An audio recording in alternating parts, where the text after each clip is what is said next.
Welcome to the Color of Influence podcast, where you will hear conversations from influential people of color from around the world, from social media, and right here in your communities. These behind-the-scenes conversations will motivate you, inspire you, and encourage you. I am your host, Aisha Morgan, and let's meet today's guest. As you guys know, it is Mental Health Awareness Month. And in the description of the podcast, as well as my website, I have information about hotlines and different websites that you guys can utilize to help yourself and others who are in need of a therapist or just someone to talk to. Today's episode is a solo episode where I'm just going to be discussing what we talked about in May and April, and also give you an update on myself and what's happening with the podcast. So let's get into today's episode.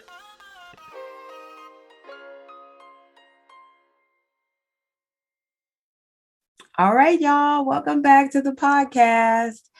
This is the end of Mental Health Awareness Month, and I wanted to give a quick recap of our past episodes in case you guys were not able to check them out. They were amazing, first of all. So you missed some really great guests, really great episodes. I did not do a recap at the end of April, so I will be talking about my April guest as well. So to recap April, my highest viewed YouTube episode was with Anthony Butler, where we talked about life after marriage, what it's like dating in your 40s, dating during the pandemic. Y'all wanted to hear all about that. I don't know if you just wanted to be nosy or if you wanted some advice, but y'all did a great thing on YouTube for that episode.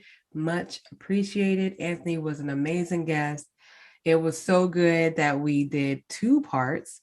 And y'all were showing love to each one of those episodes. So greatly appreciate that. And then I had a chance to talk to Hassan, who is a boxing coach, a mentor. He was a track coach, and he was also in Bruised with Halle Berry.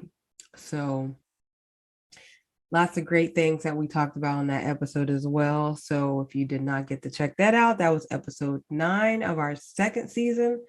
And then Life on Autopilot. So I interviewed Chris Tuning, who is the founder of Autopilot, which is a luxury luggage and travel line. Y'all are missing out on some amazing quality, functioning luggage and travel accessories. Very much so for the culture. And you have probably seen some things on some of your favorite rappers, favorite stars, and didn't even know, like Rick Ross, Busta Rhymes, Demetria L. Lucas, have all been spotted on social media with one of his bags. So if you don't have one, you are missing out. I also got to talk to Aaron Woods, who is the founder of my new podcast host, PodPal. And that was a great episode, just to talk about the things to come for PodPal. I know that it's been a while since the episode aired, but just within that time, there are a lot of features that are about to go live, a new website. So stay tuned if you guys are interested in creating your own podcast. Definitely check out PodPal.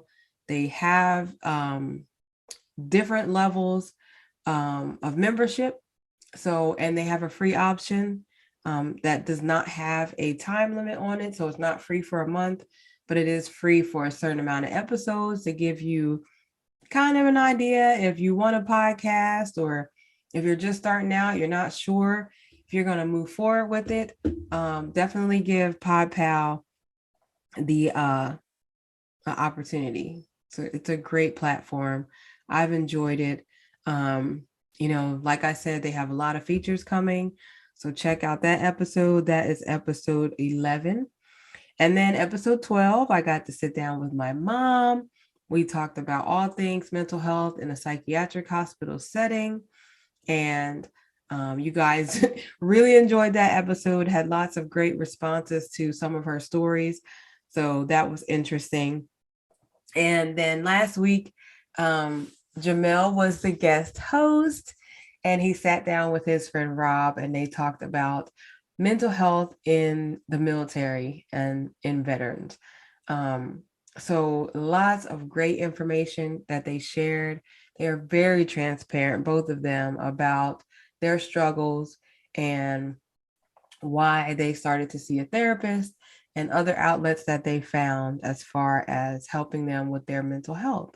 So, you guys know I am a strong advocate for therapy, whether you think you need it or not. Go find a therapist. There are lots of websites out there. BetterHelp.com is one of them. Therapy for Black Girls is another one. You can literally Google anything and find a therapist. And like I said, if you don't think that you need help, that's okay. It's still good to find a therapist just to help you get through everyday life. They are helpful. When you find the right person. It may take you a couple of opportunities to find the right person, but trust me, you will not regret it. My therapist is amazing, and she has helped me through some really, really, really, really tough times. Helped me kind of come to terms with a lot of things, and it's been amazing. As I've told y'all in past episodes, she's not my first therapist. I think she's my 5th or 6th therapist. So it took me a while to find the right person, but I'm very blessed to have her in my life to keep me on track. So if you know someone who is in need of mental health assistance, if you feel somebody is suicidal, or you feel that one of your friends or family members or coworkers is struggling and needs some help, please talk to them. That's the best thing you could do. Be a shoulder for them, be an ear to them. It's always good to come with some resources.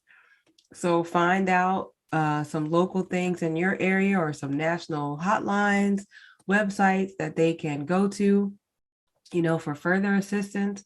Check in with them frequently, and just be present for them. They may not be forthcoming with everything that's going on with them. So pack your patience, give them some grace, but be supportive and just be there as much as you can, and provide them with resources. So I feel as though that, it's very beneficial. I've had people reach out and help me in certain situations, and it did really make a difference. And so if you guys look on my Instagram, you will see that I have some different looks as far as my logo. On all streaming platforms, including YouTube, you will see a new logo. And yes, I have evolved, I guess you could say. But I wanted something that was more streamlined, something that could be used in different things. So in advertisements and on social media, if I wanted to start, branding as far as like t-shirts and some other things. So I hired someone to do it for me. And you guys, he was so easy to work with. I know him from a podcast group that I am in. This whole network of podcasters that I have met have been such an amazing resource through my podcast and beyond, just coming up with different ideas of doing things. So his name is Kashif Kennedy, and I will tag him on my social media so that you guys can reach out to him. He also does music. He is just all around art music enthusiast. He's amazing. He can, write you an intro or, intro music or anything. So yeah, hit him up. He's an amazing resource. So that is who made my new logo. I love it. It's just very simple, very to the point. If you look inside of the O's, you will see silhouettes of faces, one man, one woman. It's a great logo. And I appreciate him for being patient with me, and kind of going back and forth until we got it right. So easy process, easy, easy, easy. Yeah.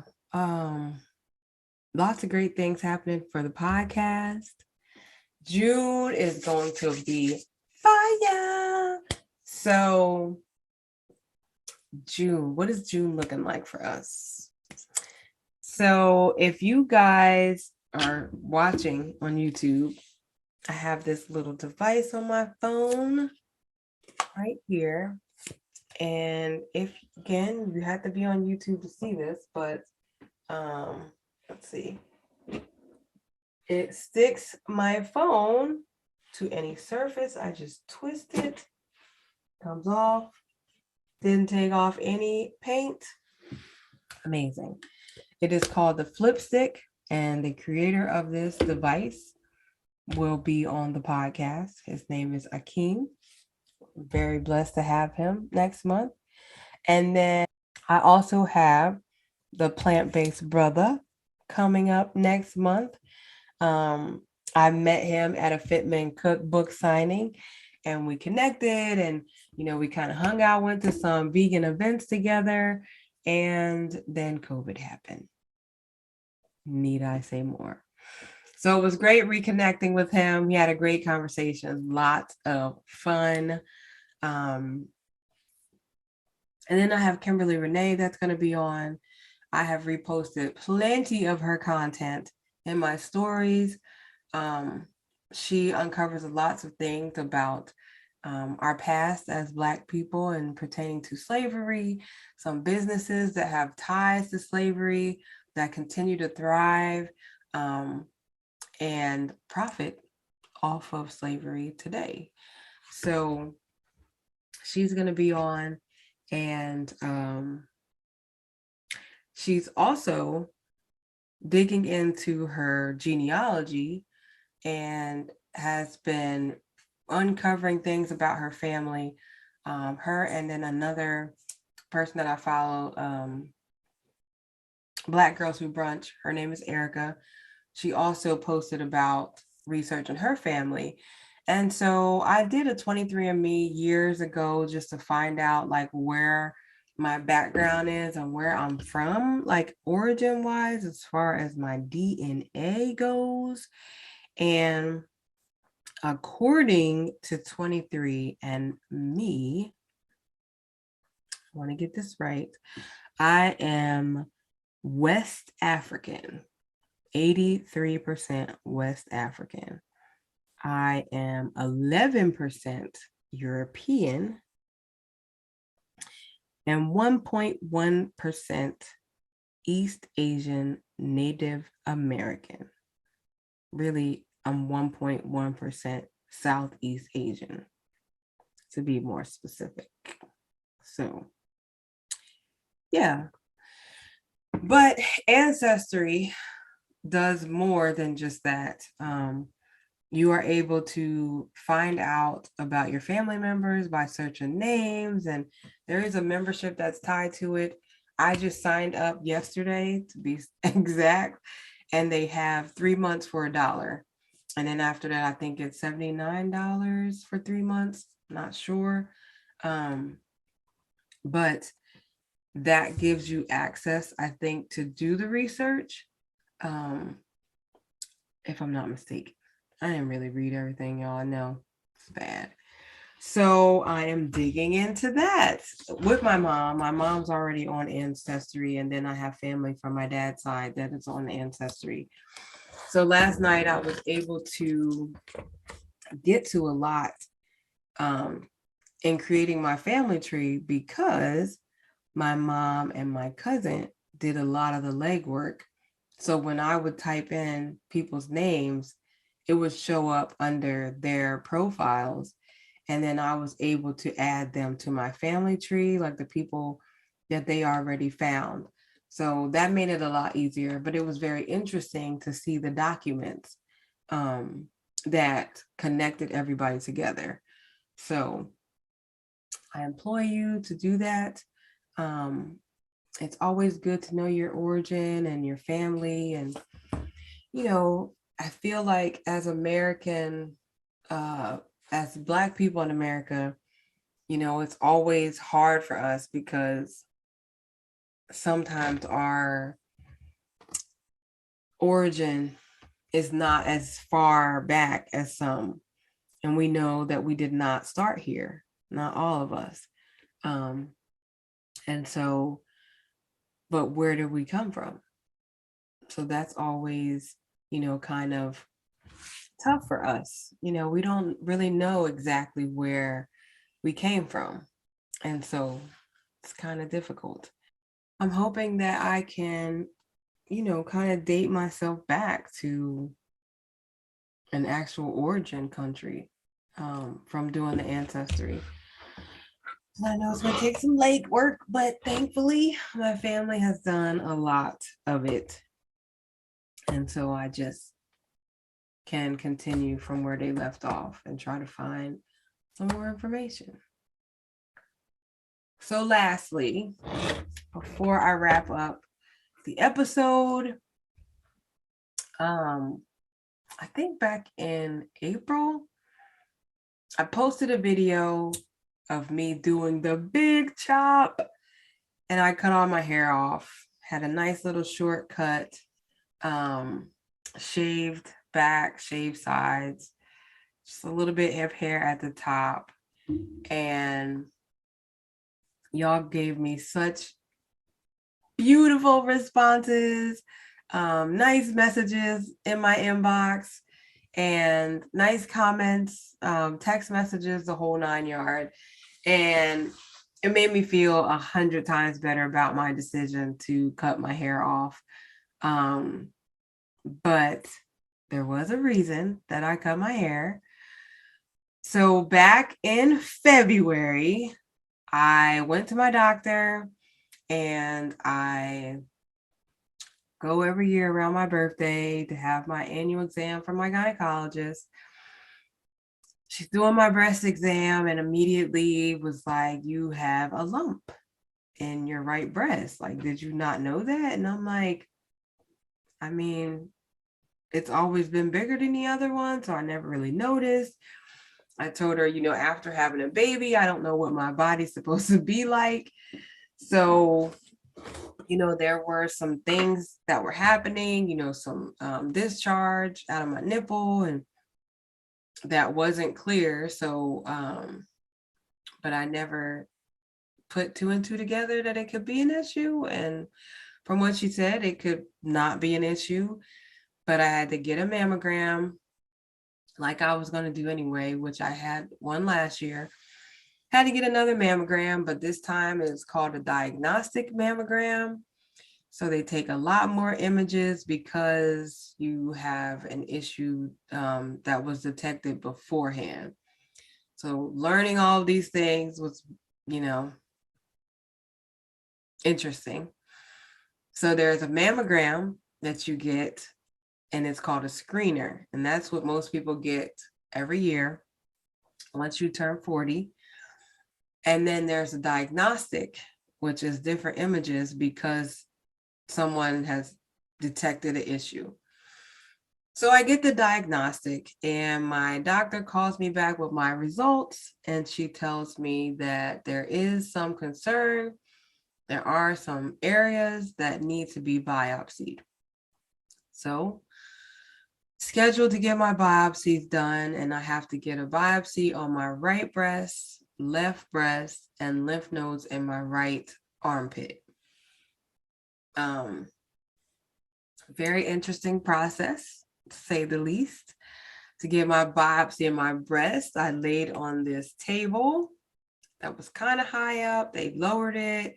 I still had to like step up some steps and get on this table because the doctor is going to be underneath of me doing the biopsy. Um, Table has 2 holes, very creative, for your breast to hang through so that they can look and see where they need to biopsy. And so I got that biopsy. And then for my lymph nodes, I had to get a ultrasound biopsy where they use the ultrasound machine, like when you're pregnant, see where the area is and extract some cells or whatever from your lymph nodes. That was kind of painful. So when those results came back, believe it or not, my doctor was on vacation. However, her associate or partner, whatever you want to call it, she calls me and was like, yeah, we see some area of concern. Totally treatable. You'll be fine. She was very nonchalant about this, by the way. You have yada, yada, yada, yada, yada, like using all these big technical terms. And so I'm like, so what does that mean? Like, is it cancer? She's like, oh yeah, it's cancer. Like, just very whatever about it. So I'm like, okay. Yeah, here's some recommendations that people you can call, blah, blah, blah, blah. Hang up the phone and I'm like, what the fuck? Like, what? I mean, it's a possibility, but my sister has, what do you call it? Cyst, so I'm thinking, okay, it's probably just a cyst. Maybe it could be cancer, but it could not be. But it was. So I'm kind of like taken aback. I don't really know how to process like what they're saying. And the next day, my doctor calls me and she's like, hey, I'm not in the country. I didn't answer the phone because it said unknown. I'm going to try to call you back in 10 minutes. So 10 minutes, she calls me back. I answer the phone. She's like, I know so-and-so called you yesterday, but I wanted to call you personally. FYI, my doctor is a Black gynecologist. She said, I don't know if you know this, but I had cancer in the fall. And so I know what it's like to just get the news and not have all the details. So I wanted to make sure that I called you. And she was amazing. This lady is on vacation with her family, takes the time to call me and literally run through everything that's about to happen, tells me everything that I can do right now, because it was around spring break time here in Texas, and was like, schedule this appointment, you need to do this, you need this imaging, you need to do this. When you go see these other doctors, they're going to already have you ask you to do it, but I want you to have it done ahead of time so that by the time you go there, you don't even have to worry about it. Amazing. So I hang up the phone with her. I'm in the bathroom and I totally break down because I have cancer. I mean, I'm 41 years old and I have cancer. And it was just a shock. It's an absolute shock. For weeks, I was just, you're kind of in limbo because I had to wait to see the breast doctor, who is the person who, kind of performs the surgery on my breast. I had to see an oncologist who is my cancer doctor. They wanted me to see a plastic surgeon because they didn't know how this was going to go. So they wanted me to get all these people together like immediately so that once the process started, I had everybody in place. And I thank my doctor for telling me to do all these things because I would have never known. So I did. That next week, because this was a weekend when she called me, I scheduled appointments with everybody. So I saw the breast doctor first, and she went through all the tests that I had got done, the images that I got done, the chest x-ray, the MRI, went over those results with me, pretty much broke down everything. And originally they didn't know how big it was, the mass. So they were going to do surgery first and then chemo second. I have HER2 positive, and then I'm negative for all hormones. So I don't need radiation, but I would need chemo. So I get all this information. She was amazing, Dr. Lee, amazing. She let me record in there because their policy, they do allow you to record in that hospital unit. So I was able to record and try to take lots of notes mentally.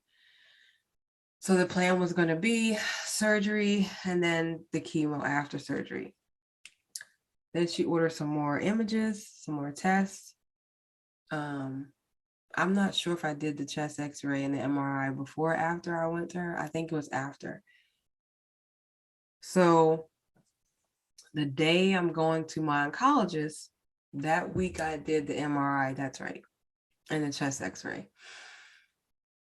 So on my way to the oncologist, my doctor calls me. She tells me that they got the MRI results back, and they could see what it was, that it was stage 1.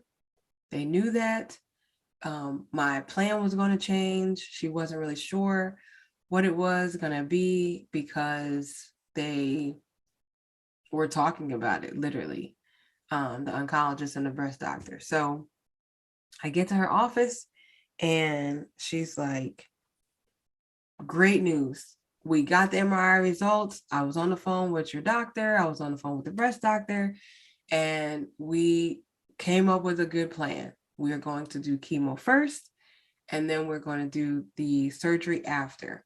And then you will take medication after the surgery for X amount of time.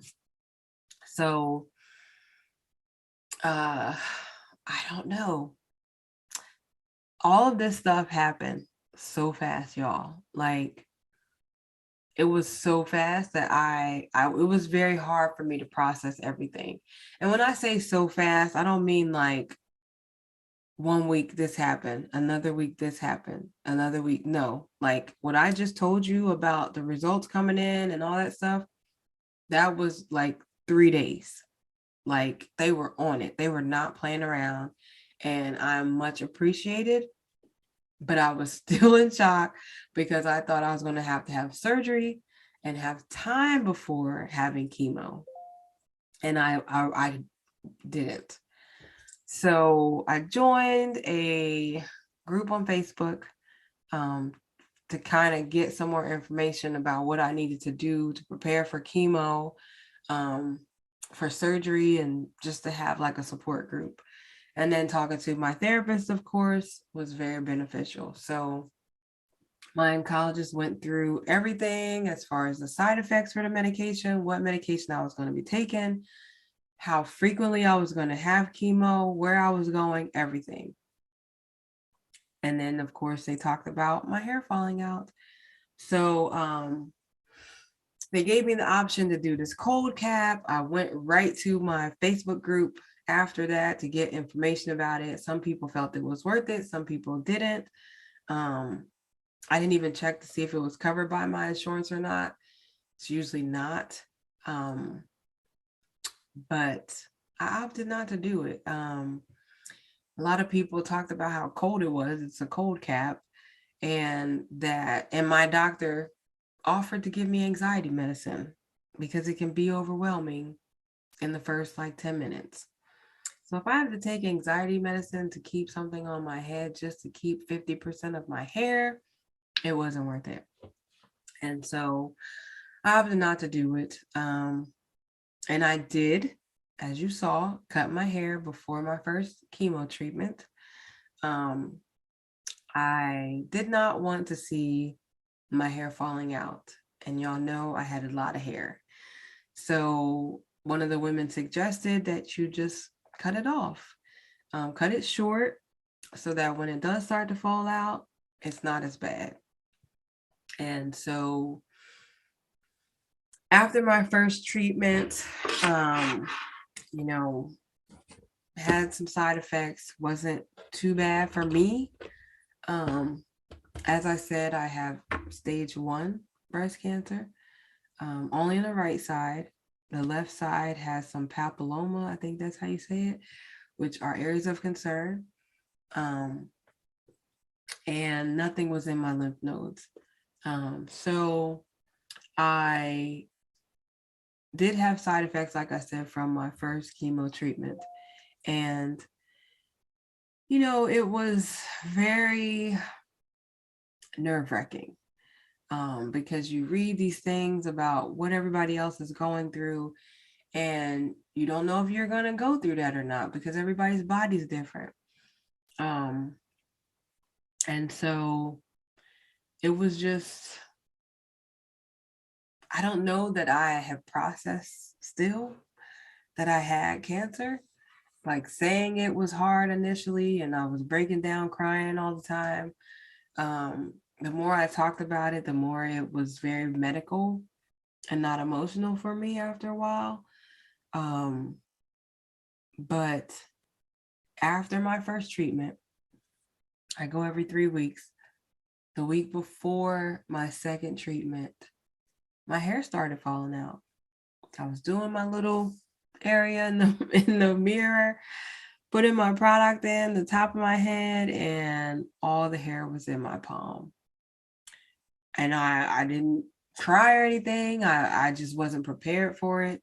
I wore a head wrap to work that day. And when I came home, I told Jamel, like, I need to cut it.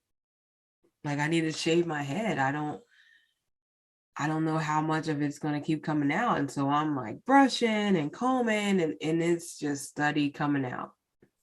So he gets the clippers, and I cut my hair down, the part that I had, and I cried because I could see when I cut what was left, I could see the bald spots in the top of my head of where my hair was literally coming out.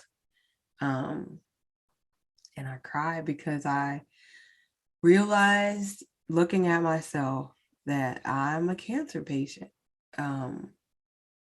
I know maybe this sounds bad, but looking at my hair, looking at my head the way that I did, it made it real. And I think because my side effects to chemo were not terrible, again, it really wasn't registering that, like, I'm a cancer patient until I saw my hair when I cut it. And then I just started shaving it. I cried in Jamel's arms, and he's like, it's going to be okay. It's going to grow back. This is just temporary. You're still going to be beautiful. Everything will be fine. And then I just took the razor, the clippers, and cut my hair all the way down. It was interesting.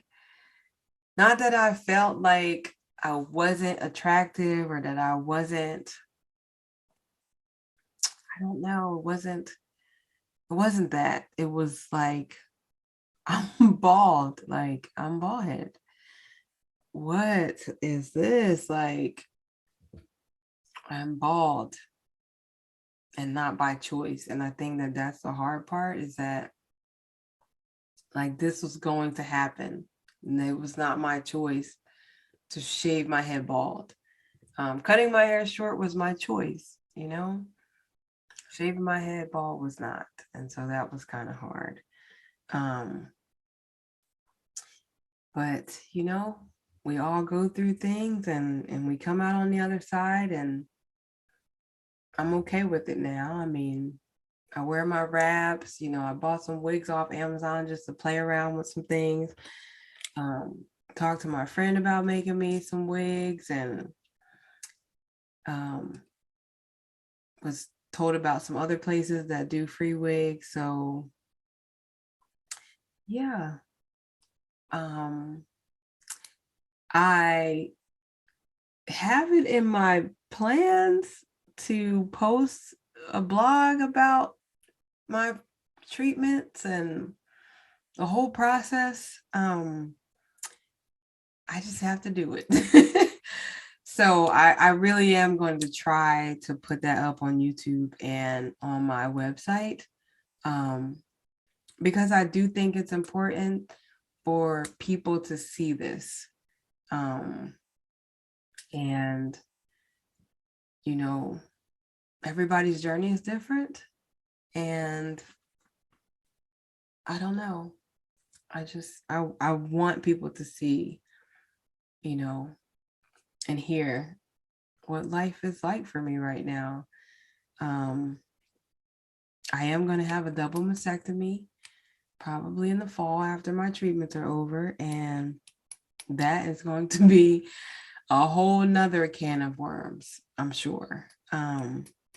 But I will discuss everything on my blog. I really am going to try to post on my website and YouTube just a little something that I'll try to put together to kind of discuss everything and walk y'all through my journey. It is still continuing. I've only had 2 treatments and I have 6. So, I've got some ways to go. Not quite halfway there, but yeah, everything happens for a reason. I don't know what the reason is for this. There's a reason. And through this whole process, from beginning to the end, I cried and I was sad and I was upset and I was nervous and I was all the emotions. But I never thought that I was going to die. I never thought that I was not going to overcome it. God is good. And I don't know if he, planted it and was like, that's not even an option for you to think about. But I never thought about it. Not once. Not once. What I thought about was me being too weak and tired to play with my child, but I never thought that she would ever be without a mother, without me. My faith is just too strong. My will is just too strong. I'm not, I repeat, I'm not a strong Black woman. That narrative is killing a lot of us. And no, I'm not. I need the support of my family. I need the support of my friends, people that I work directly with. I need their support. And I'm not doing this by myself.